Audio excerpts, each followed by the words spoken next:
This is Doug Scarrett from Saxon. Hello, I'm Paul Quinn of Saxon, one of two guitar players, and you're geeking out to Gear Gods.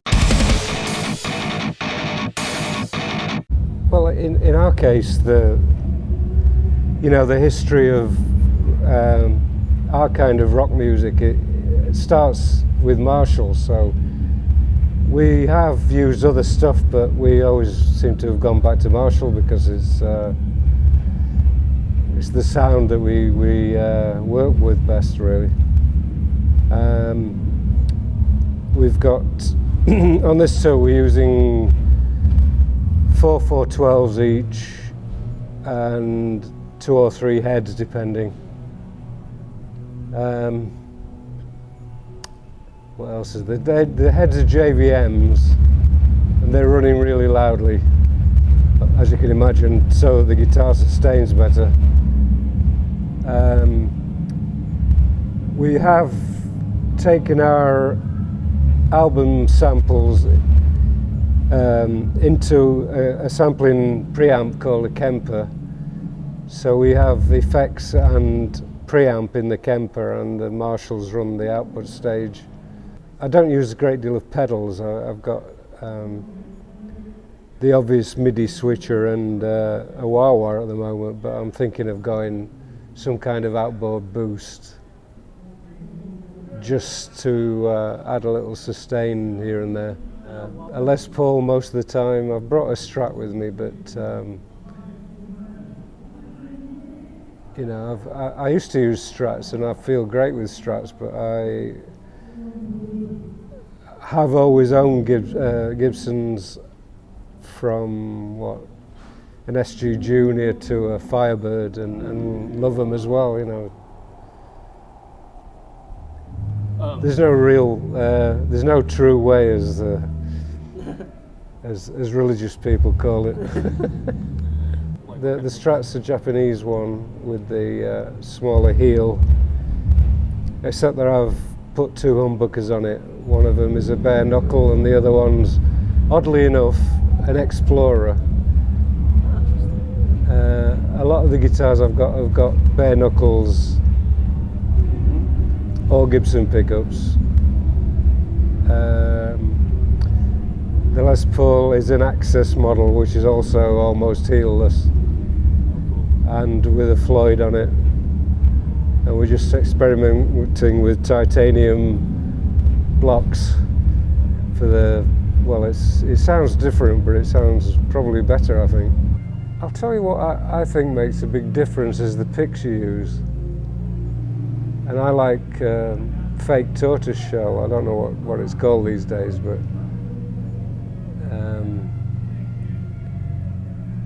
I end up with them being really sharp, serrated, edged by the time, because I slice. I play it, what would that be, about 30 degrees to the string, which gets more level without actually hitting harder. So that's one of my tricks. The other one is I can't remember who said it. Somewhere around the Steely Dan organisation said, I think it was probably to Elliot Randall, play as many notes as you can and with as many bends as you can. I love it.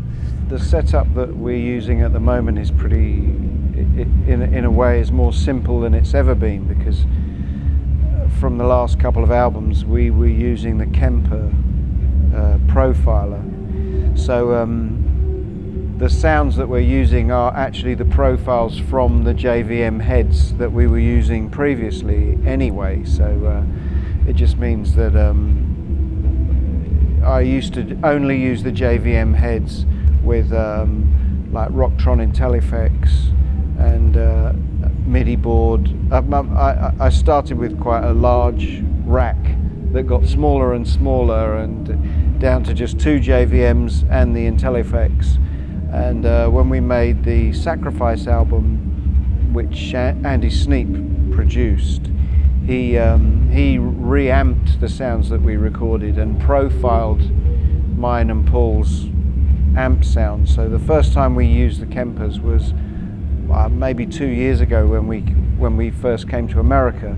We hadn't used them before, and we basically used the album sounds. Well, we didn't know how to use the Kemper initially, and Andy sent us all of the album sounds on a memory stick. So we had the two Kempers, loaded the sounds in, and we were away with basically the same sounds that we used on the record that were profiled from the JVMs. So we're both still using the JVMs, but we're only using them as power amps now. And I've just got the new pedal board for the Kemper as well, which is quite a nice piece of kit, because the Kemper has a section for stomp boxes and different effects, and all basic guitar stuff like choruses, overdrives, pretty much anything you want, delays. But with the first row of switches, you're just switching through your different presets from like rhythm sounds to solo sounds. But there's the top set of buttons, you can kick in various stomp boxes, boost pedals, more chorus, extra delays and stuff like that. So it's very well thought out, actually, and just for ease of travel, you can take the Kemper as hand luggage on a plane, so it works well, especially when we're coming to America and it's difficult to bring a lot of our own stuff. So before, when we've been reliant on rental gear, it doesn't always work out good, and also we have problems with different voltages. So even when you bring your own gear and then you start using transformers, you're getting kind of hums and stuff that takes you hours to sort out. The pedal board runs on a Cat5 cable, so that powers it as well, so you don't have to have power at front of stage, and it just makes it very simple. So, and setup wise, it's just guitar into the transmitter into the Kemper, out into the returns of the JVMs, and then running the cabinets. So, well, at the moment, because I've only just got the Kemper pedal board, so I'm experimenting with that. But before that, I've got a few different boost pedals, like a Ibanez Tube Screamer, and I've also got the MXR Zach pedal, which I still use sometimes with I've been using it with a Kemper in front of it, because for some things because it compresses the sound a bit, so I don't always want the guitar to be so slicing, and the Zach pedal, if you have it on not too high, it just adds a bit of compression and it kind of smooths it out a bit. But because of the new pedal board, I'm now experimenting with kicking in the different pedals, the stomp box pedals from the Kemper itself, and that was the first time I used it like that, tonight actually. So I'm kind of thinking, do I need the Zach pedal now? I've got several ESP guitars. I'm basically a Strat player, but I play Les Pauls. I've got a lot of Strats and Strat type guitars at home, but I like, for Saxon, I like having a 2 humbucker guitar, and so the Les Paul Access is really a great guitar. It's kind of right in the middle. It's still the top fret access is still quite hard unless you're really used to Les Pauls, in comparison with a Strat, which is easy to reach the top frets. But I've always been quite a tremolo player. I played for quite a few years without a tremolo, but I do miss it. I like it for vibrato, especially for upward vibrato with delays on, because I like Jeff Beck, Steve Lukather, and I like this kind of vibrato. So when the Access came out with Les Paul with a Floyd on it, was like an obvious choice. So that's been my main guitar for quite a few years, probably 4 years now. But I also have Esp Eclipses, which also have the trem. They're a bit more aggressive sounding. So for you know, I don't think anybody can say one guitar does everything. So the Les Paul is a very sweet tone, and like the neck pickup is very singing. The ESP is very aggressive guitar, but it's still a versatile, you know. But I also have an ESP Snapper, which is it's a Strat basically, a kind of super Strat, and recording I use that a lot. I like to layer guitar sounds when we record. So like if you use a guitar with EMGs, you can kind of lay down quite a big fat sound, but if you layer a Strat on top of that, you get these then you get the kind of strange overtones, you know, the kind of you know, the creates a kind of chorusing that is sometimes difficult to work with, but when it's right, it sounds really cool. You know. I also have a Gibson Flying V, and we also use VGS guitars with the True Temperament fretting.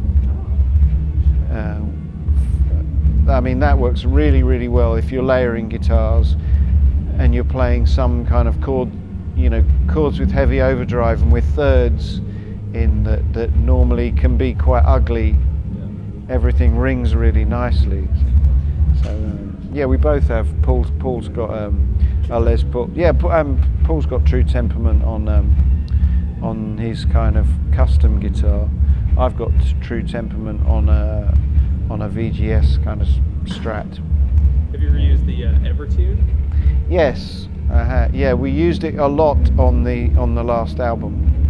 Yeah, on the Battering Ram album. In fact, I think almost all the rhythm guitars are played with the Evertune bridge. Yeah, it saves tuning problems, definitely. Yeah, if you mix the Evertune with the True Temperament, it's pretty perfect. In the studio, we tend to use a much wider variety of guitars than we do live. I mean, we both play Strats. Paul's got a Telecaster as well. We do experiment with other sounds for different sections of songs, which you wouldn't do. You know, you wouldn't change a guitar mid-song at a live gig just because you like the clean sound of a Telecaster. So sometimes you have to compromise with things like that. You know, yeah, I mean, pickups, I'm using the two of my guitars have both got the Jeff Beck, Seymour Duncan Jeff Beck in the bridge, but I'm also using the EMGs in the Eclipse. It's the kind of more, it's the EMGs with pole pieces in that one, but I have another Eclipse that has the regular EMGs. I've forgotten what number they are actually, but they sound different. But I like the fact that they sound different. You know, I don't want all my guitars to sound the same. So we only have 8 minutes, by the way, because I want to watch the last song of Motorhead. Sure. Oh, so I've got gear for metalheads. What I'm using a Thunderbird, and it's really cool. It's like rosewood fingerboard, usual stuff. It's from 2008. It's got like EMG pickups in it. They're TB35, I think it's what they're called. Thing is, I was introduced to an Ltd Bass, you know, ESP. Can we see this guy very high? We're talking about gear and shit. We're getting in the shot, all right. Yeah, and like, you know, it's like we're actually a dance troupe, but like, you know, we're breaking it down to gear and stuff. Yeah, so, you know, a Gibson Thunderbird, but this one's from like 2008, and I was really enjoying it. couldn't believe that I actually got a hold of a Gibson Thunderbird, and like I was given this one by the Gibson guys in Berlin. Came into our dressing room and said, "Where's Nibs?" And I was like, "Whoa, Gibson Thunderbird!" And like couldn't believe it. So I just played the hell out of it for about 2 years, and then one of our buddies got involved with ESP guitars, and he just called us up and said, "Hey, I'm with ESP and I just want to give guitars to my buddies. Are you there?" And I was like, "Sorry?" "Yeah, I'm there." And he was like, "Well," I said, "Actually, I'm in the studio. We're recording, or getting ready to record, finishing the writing. Can you send me up a Phoenix? It looks like a Thunderbird. I don't know if you know." Yeah. And a tobacco, but it's got like the ebony fingerboard, and it's got these EMGs in there. And like it came and it arrived, and I was playing it, and I was just like, "Yeah, I like this." So my Thunderbird was laying there in the corner, like going, I thought we had like something going on. And I was like, "Well, you know, she looks really hot." I'm like, and I was like, "Ah, don't worry, you know, I still love you. What is it? You know, come on." I'm just like, it's not serious, you know. It's like Just a fling. But actually, so I started really going with this LTD thing seriously. Like the Thunderbird was like, "Oh, well, I'm going to live in the attic now then, if that's how it is." And I said, "Well, off you go then." So yeah, so I played the hell out of this LTD for a couple of years, and it felt great. And the main thing for me was the ebony fingerboard. I'd never played a bass with an ebony fingerboard before, so Sounds sweet. yeah, it was great. And then I thought, why can't I get like these kind of like, I want to bring the Thunderbird back because it just looks so cool, and the neck is quite a lot different as well. It's like a broom handle kind of thing, you know. The LTD's quite a bit flatter and like wider, and like the Thunderbird's like really comes down to this like broom handle thing. You look like you're stealing something. I'm stealing some beer. Okay. Ping. Totally missed. Yeah, well. Yeah, I don't know. Is that 8 minutes? Anyway, so yeah, 7 minutes 20. Bass. I mean amp, real quick. Bass amp. Yeah, whatever. Yeah, I use stuff by Mark Bass out of Italy. Riccardo Damiani, Marco Di Vigilis. Fantastic stuff. Yeah, my crew are like blown away by how lightweight this stuff is, but how much it can blow your face off. And I'm using a Little Mac rocker, Little Mac Tube 800, and through like four 4x10s, and I'm off to watch Motorhead. Let's do it. Sweet. There you go. Yeah. We're gonna go see Motorhead.